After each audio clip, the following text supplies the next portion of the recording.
sta qua va al mercato, a giovedì, a leggere da bancarella calcetti magici. C'ho calcetti magici, dice. Cosa sono sti calcetti? A che domanda c'è al parone che dice, come c'è sta roba di sti calcetti? Che dice, guarda, quanti anni hai tuo marito? Cioè, che fa, lei ha 80 anni.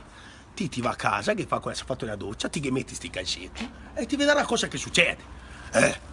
Ma ti vai, che è a posto. Va a casa, sta qua si fa la doccia, che fa, beh, mettati i calcetti. Che fa, c'è caldo, c'è il 1° d'agosto, mettati i calcetti. Ma no, che fa che c'è caldo su tutto sua, mettati i calcetti. Cioè, sto qua, se metti i calcetti, te puoi immaginare tutta la notte, oh. Fuoco, fuoco. La vede l'ora di trovare sua amica, sai, che dice, oh, mamma, mi ha venduto i calcetti a Gioba con 5 euro, cosa che è successo?